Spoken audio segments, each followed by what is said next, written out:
So when it comes to communication skills, so communication skills, what you talk is very, very important. Language proficiency. We all know that every individual of this generation has to excel a minimum of 2 to 3 languages. One, our own mother tongue. Second one, the global language. And the third one should be a language that we are ready to learn and understand, that is prevailing in the workplace. Maybe like today you belong to a particular state, but you have moved to different state, another state.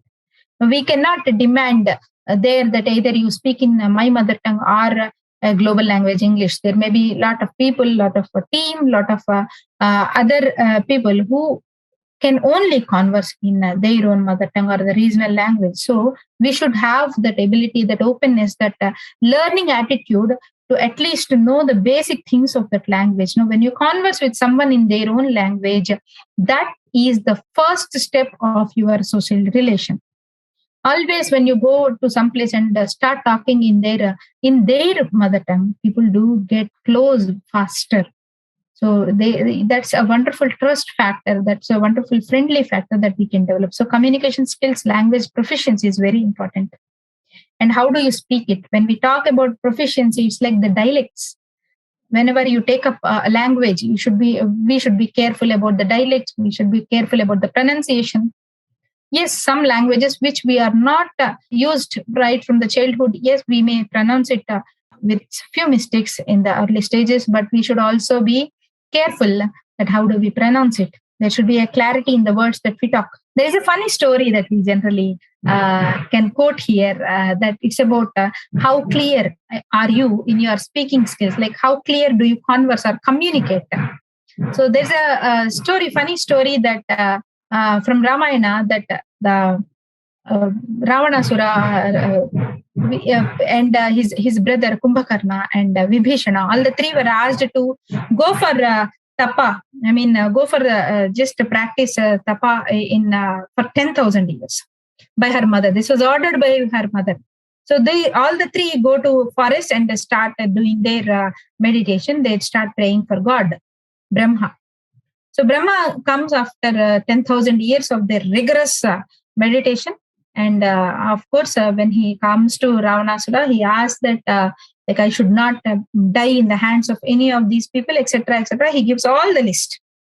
He gives a specific list of all those people whom he felt that he is threatened or he has a chance that they can attack, and he just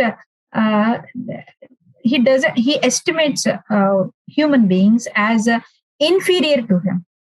So he thinks that according to his existence or his stature, humans are inferior. So he just what we say underestimate is what something that he does. So he leaves only that option, and you can see that he has ended. His story is ended only by that person whom he has underestimated in the start. Okay.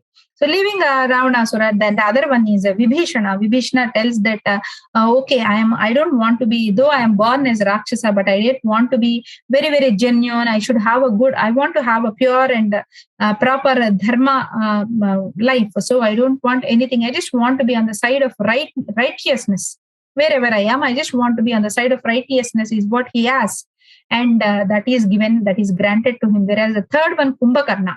Now it's a turn of Kumbhakarna. He thinks that he also wants to ask something like his brother Ravanasura, because he also belongs to the Rakshasa Jati. So he says that I should be able to kill anyone and everyone who comes on my way.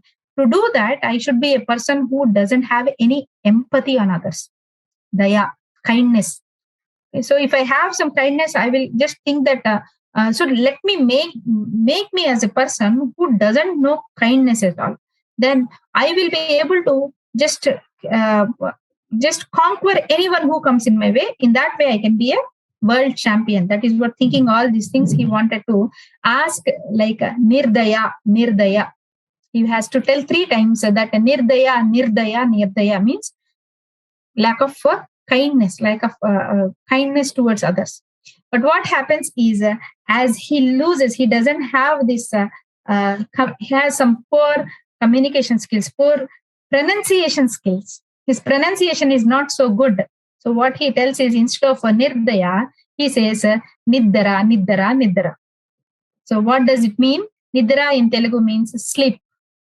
So instead of asking lack of kindness, he just trembles. He just cannot able to just speak it as, pronounce it as it is, and he says nidra, nidra. What does it mean? The sleep. So as he asked for sleep, he is granted sleep, and that is why Kumbhakarna sleeps for all the time. So this is a story we say that even when you do rigorous hard work, when you are not able to communicate it properly, then all your hard work is in vain. So we can learn this from that story, this thing from that story.